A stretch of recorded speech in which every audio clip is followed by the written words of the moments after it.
Khairuhu mulainya. Akhul ilmi hayyun khalidun ba'da mautihi wa awsaluhu tahta turabi ramimu ghairuhu macaaken syair sapa liyane Syekhul Islam. Akhul ilmi utawi wong kang duweni ilmu, hayyun iku urip, khalidun kang langgeng, ba'da mautihi sakwuse matine akhul ilmi, wa awsaluhu hale utawi ros-rosane akhul ilmi tahta turabi ing dalem ngisore lebu utawa lemah ramimu iku wis ajur wadul jali utawi wong kang bodho mayyitun iku mati wa huwa hale utawi dzul jahli yamshi iku lumaku sapa dzul jahli ala sara ing atase bumi yudhanu hale den nyono sapa dzul jahli minal ahya'i setengah saking pira-pira wong kang urip wa huwa utawi dzul jahli adimu iku wong kang ora ana. Naswa mengantuk. Iya. Tadi siang enggak tidur. Enggak. Kemana? Di rumah. Ngapain? Kok enggak tidur? Sekolahnya sampai jam berapa? Jam 11. 11. Wah, berarti jam 11 sampai maghrib nggak ngapa-ngapain. Nggak nyuci. Cuma bantu masak berarti. Ya, perempuan harus bisa masak. Kasihan suaminya nanti tidak bisa masak. Masak harus beli ke warung terus kalau malam kalau mau makan. Nggak hanya bisa masak tapi rasanya juga enak. Nanti masaknya angger-angger, rasanya kemana-mana. Mau masak nasi padang jadinya nasi peteng.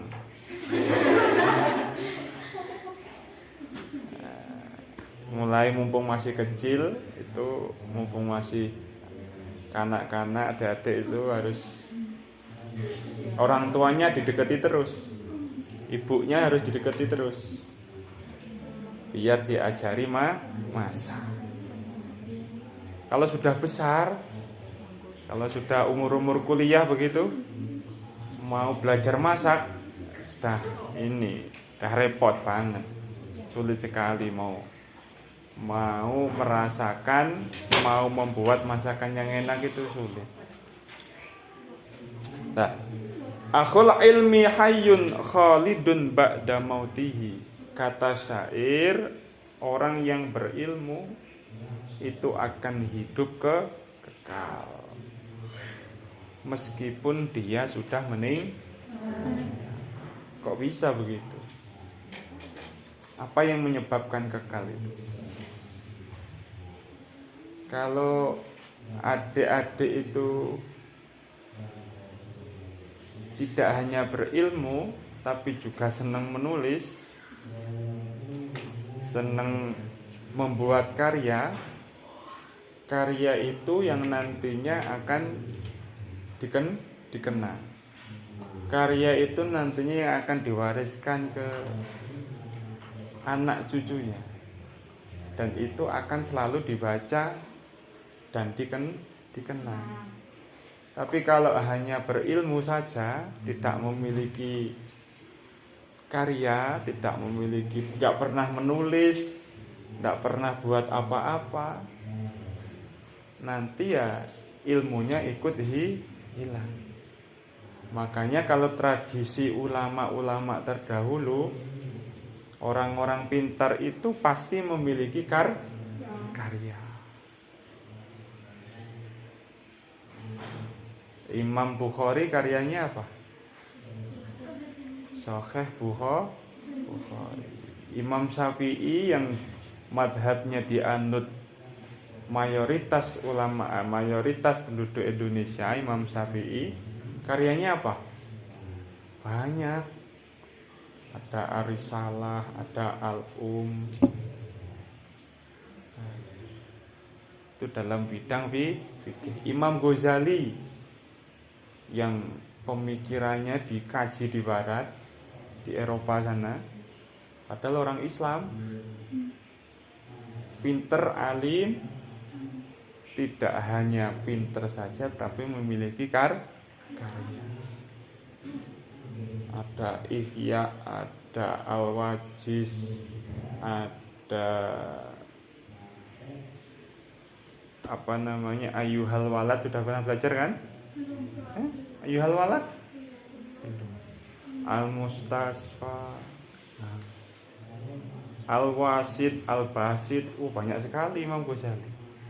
Ada Bidayatul Hidayah.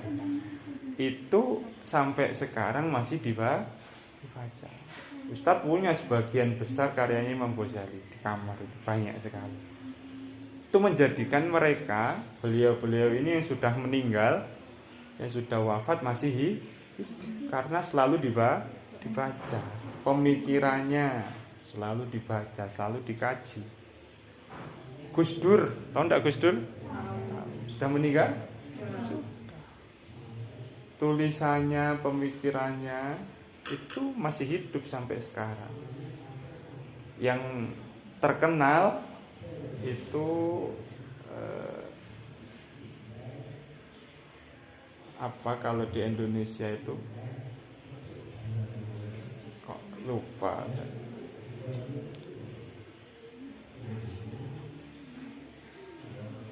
Lupa. Ada lagi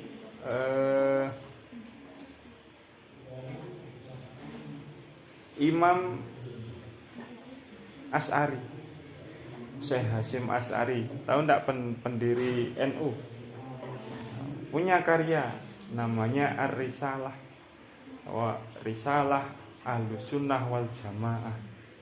Itu masih dibaca. Yang memprakarsai berdirinya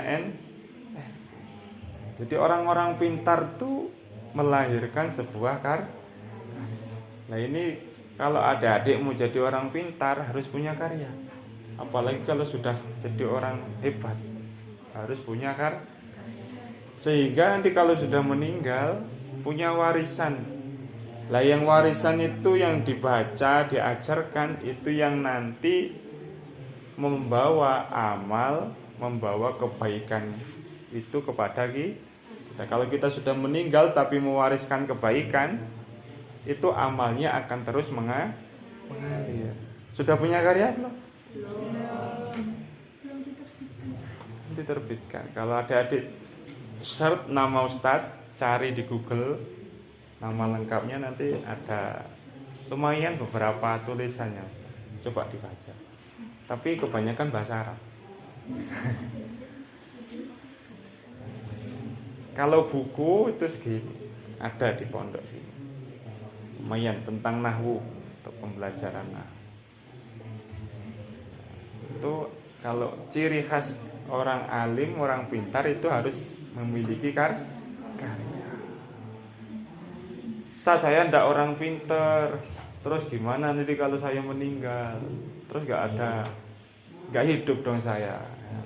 Kalau kita dijadikan tidak jadi orang yang pintar, maka jadilah orang yang belajar.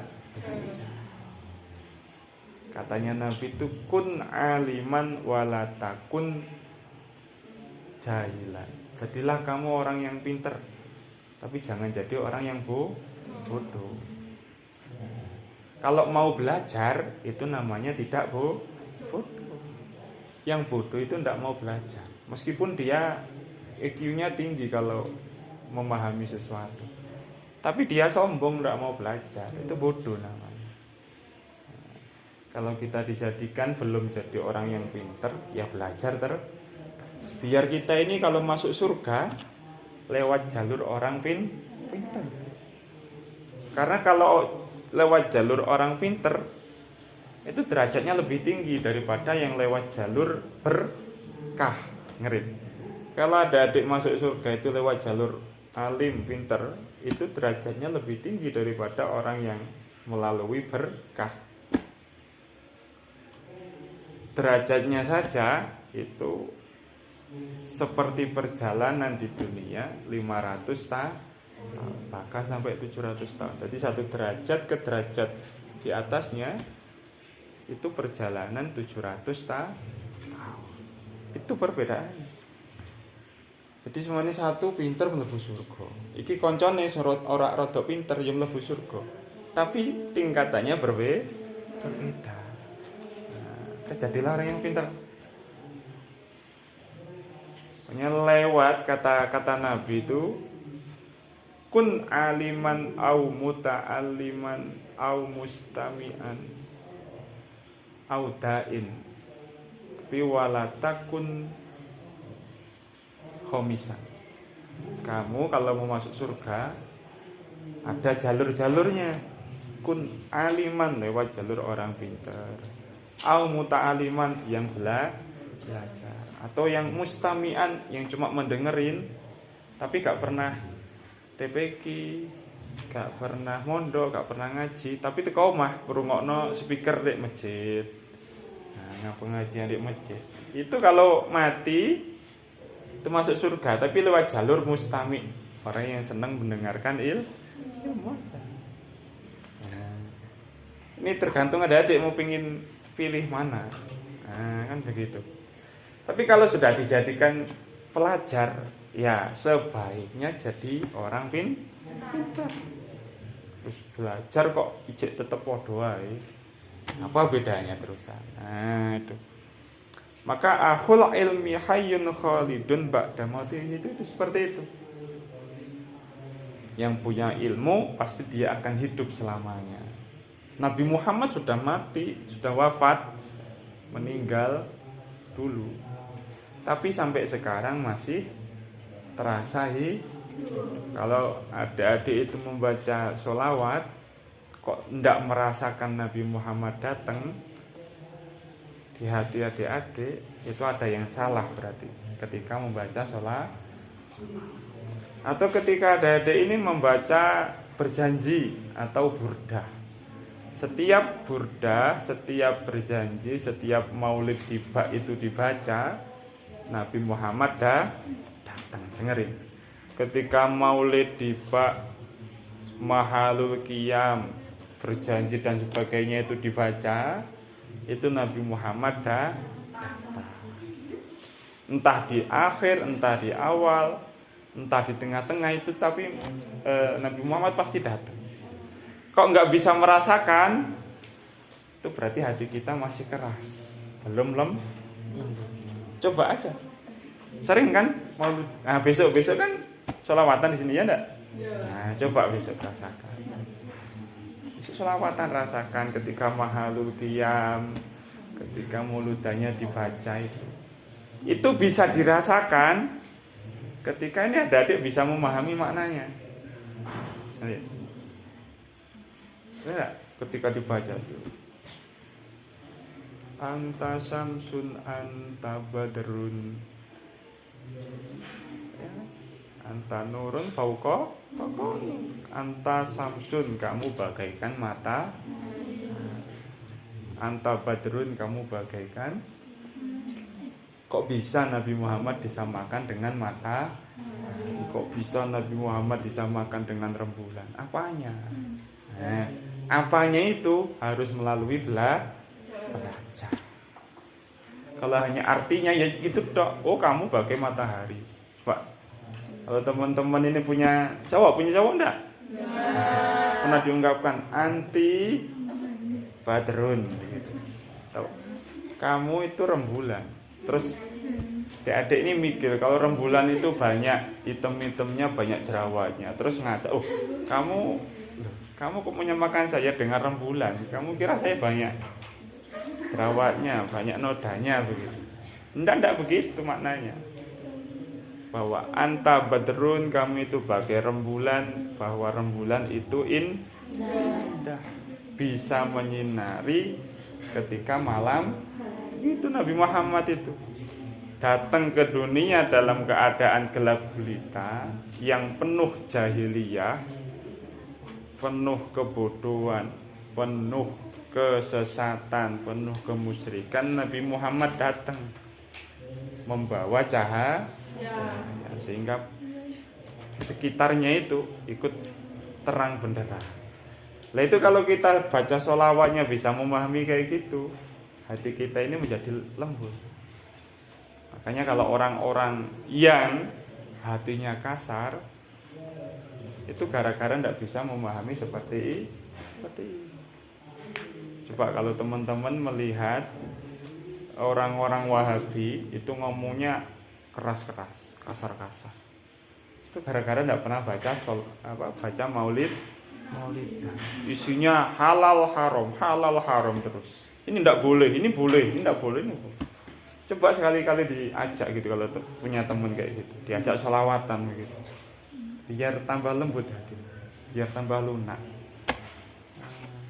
Coba besok dipraktekkan ketika sholawatan. Lah hidup itu orang yang meninggal punya ilmu, meskipun sudah meninggal, tulang belulangnya di bawah tanah, itu bagi orang yang penerus-penerusnya masih tetap hidup. Tahu wali-wali songo? Tahu kan? Wali-wali songo itu sudah meninggal, tapi bagi masyarakat sekitarnya tetap membawa berkah. Ternyata ketika sudah meninggal lama, beratus tahun kan, masyarakat sekitarnya masih bisa mendapatkan kemanfaatan, bisa jualan, bisa menghidupi keluarganya melalui jualan dan sebagainya. Itu bagian dari karomah fadholi, anugerah yang diberikan Allah. Ada yang lain ngomong ndak ada itu wali songo katanya, padahal nyata-nyata ada. Kok bilang tidak ada ya? Tapi sebaliknya, wadzul jahli mayitun wa huwa yamshi ala sara yudhannu minal ahya'i wa huwa adimu. Tapi kalau jadi orang bodoh, dia mayitun, meskipun dia hidup tapi bagaikan orang mati. Ngalor ngidul ora genah jeluntrungi, bahasa Jawa. Tidak memiliki tujuan. Ngalor ngidul, ngerokok, ngalor ngidul istilah. Aku tak neng kancaku dolen, wis mari dolen rono balik maneh. Ayo dolen kancane sedake maneh. Gak ada yang dibahas. Cuma malang migung murid. Ya. Jangan jadi orang yang seperti itu. Wong isih urip tapi bodoh. Jangan jadi yang seperti itu, gak boleh ya. Padahal dia hidup di dunia, tapi hidupnya tidak dirasakan orang lain. Kalau bahasa Arabnya itu seperti ini.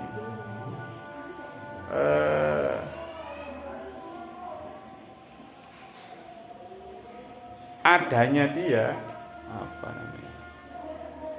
Hayatuhu ka adami, hidupnya dia itu bagaikan tidak ada. Layah ya wala yamut katanya. Ora urip ya ora mati.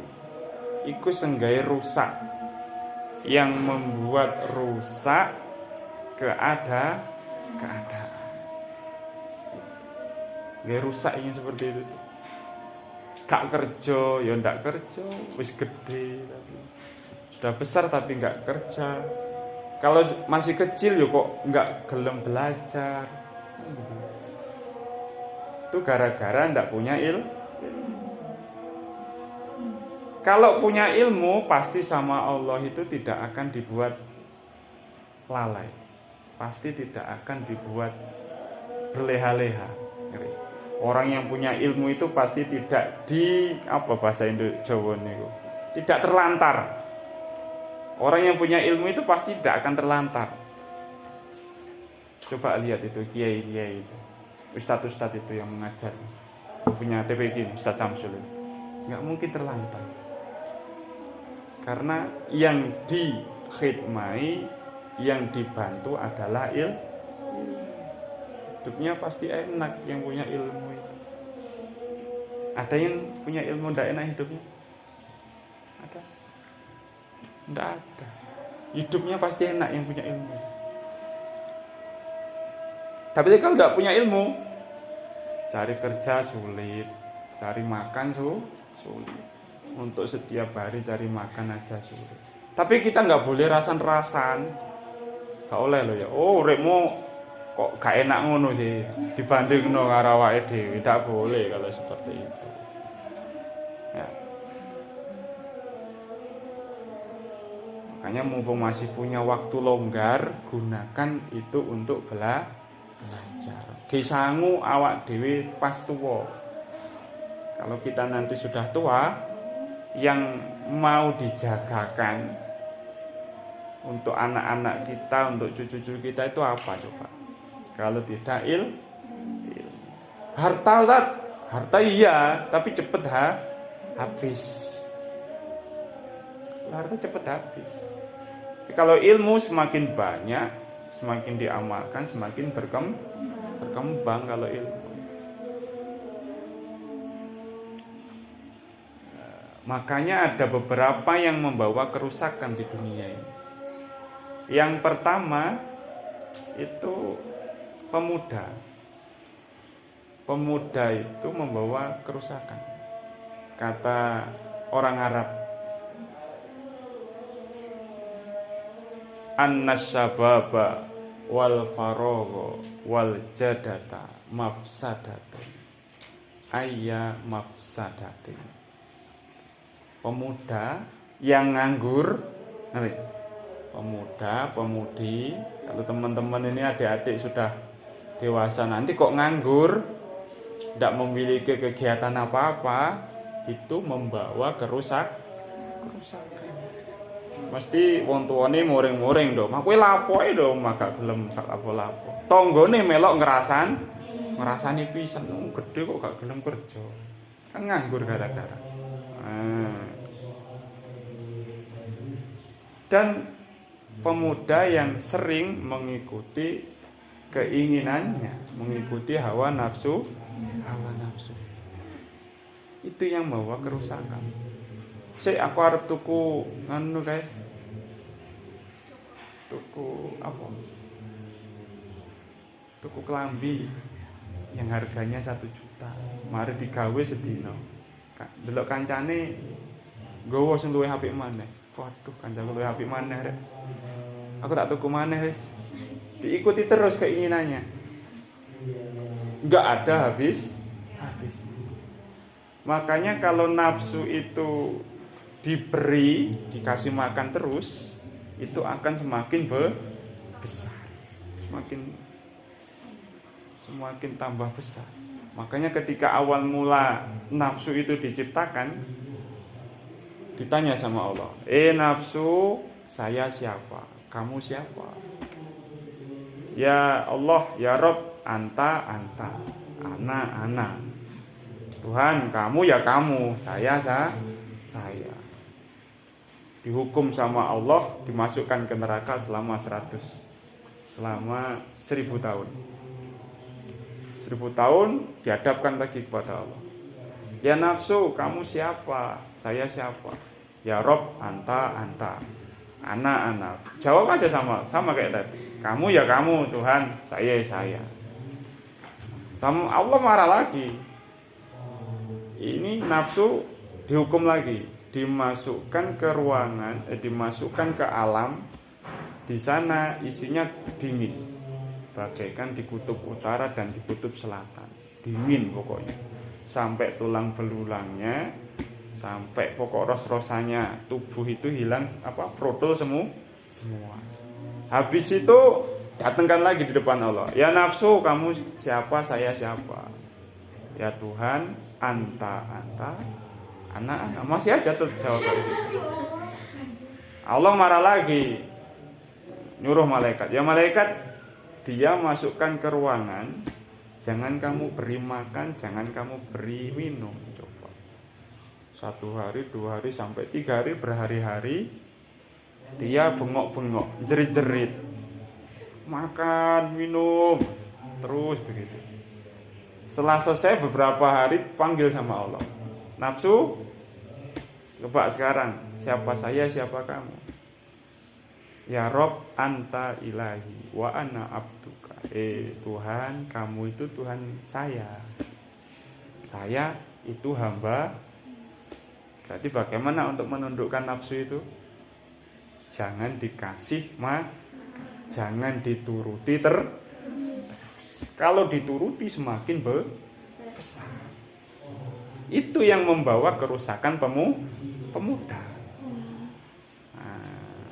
Kalau pemuda sering mengikuti hawa nafsu, adik-adik seneng makan, seneng minum, itu pasti keinginannya lebih besar. Coba tirakat ndak makan, kok ndak makan, makannya yang awalnya 3 kali sehari, 2 kali coba. 1 kali, makan 1 kali, diet dah. Apa ndak punya uang? Jangan miskin ndak boleh miskin. Orang Islam harus sugih, kudu kaya. Nah, yang kedua yang membawa kerusakan wal faragho, dan masa longgar. Masa longgar, luang itu membawa kerusakan di dunia ini. Karena tidak ada apapun yang bisa dilakukan. Kalau pemuda isunya nganggur tok, wong tuwa yo nganggur, bocah cilik nganggur, enggak ada kemanfaatan yang dilakukan, enggak ada kemaslahatan apapun yang dilakukan. Isine nganggur tok, turu awit isuk sampai bengi tembus isuk ya turu maneh. Lek gak ngono dolinan game, gak ngono jagongan tok, enggak ada membawa kemanfaatan apa. Yang terakhir wal jadat, dan sugih, kaya itu membawa kerusakan. Kenapa? Kaya yang tidak digunakan semestinya. Sugih gak digawe keapian. Wonge sugih tapi ndak pernah sedekah, ndak pernah bantu pondok, ndak pernah bantu pembangunan, begitu. Itu yang membawa kerusakan. Nah, paham ya? Maka gimana agar kita ini tidak bawa kerusakan? Jadilah orang pintar. Tapi tidak hanya otaknya saja yang dipintarkan. Kalau otaknya saja, pemikirannya saja yang pintar, itu anak-anak kuliah itu pintar-pintar semua.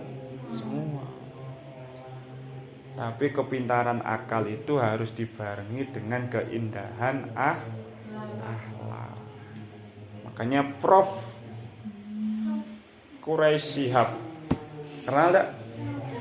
Prof. Quraisy Shihab, mufasir Indonesia, ahli tafsir yang ada di Jakarta, punya perguruan tinggi, IIQ apa enggak, PIQ gitu, perguruan tinggi Institut Ilmu Al-Quran, IIQ. Itu ngarang buku yang berjudul Yang Hilang Dari Kita Adalah Akhlak. Yang hilang dari kita umat Islam itu ilmunya pinter-pinter tapi gak duwe akhlak. teman pernah lihat TV yang isinya itu berdebat antara dua orang di TV One. Itu ketika pagi-pagi debat, ini air minum disiramkan ke mukanya. Padahal tokoh, padahal muka agama nyiram ke banyu nenggone profesor, nenggone ahli. Itu ndak punya akhlak namanya. Wong debat, wong berbicara di depan umum kok pakai akhlak yang seperti itu. Orang-orang pintar asli, tapi akhlaknya ndak ada sama sekali. Ya. Makanya jadilah orang pintar, tapi berbarengan dengan akhlaknya. Jangan hanya satu bidang yang dipintari, jangan hanya akalnya saja yang diisi, tapi hatinya juga harus diisi. Wa qala akhar. Terakhir ini. Wa qala akhar lan ngendika akharu sapa wong meneh.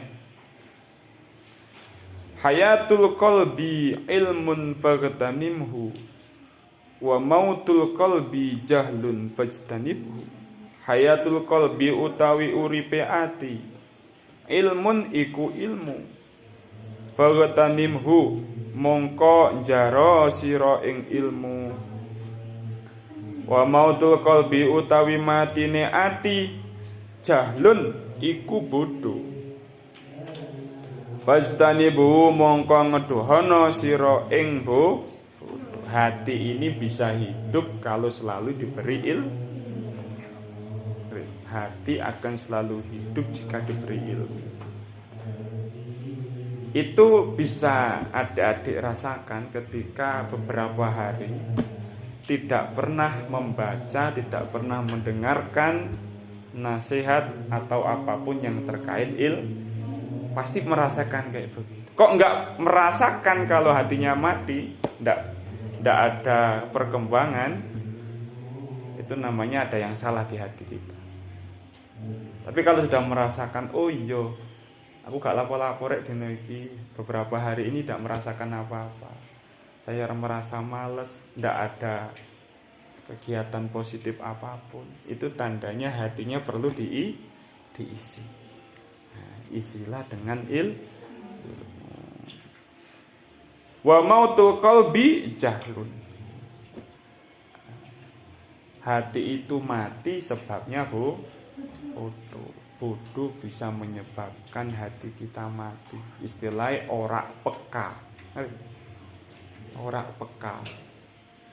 Kalau adik-adik dikode sama laki-laki, terus adik-adik ini nggak peka, itu namanya hatinya kurang apa namanya? Kurang bercahayaan. Kurang bergaul dengan, kurang membaca bacaan tentang kasmaran istilahnya. Nah, kalau tidak pernah gitu, wis dikode tapi menengai, gak ngerti. Saya ngono.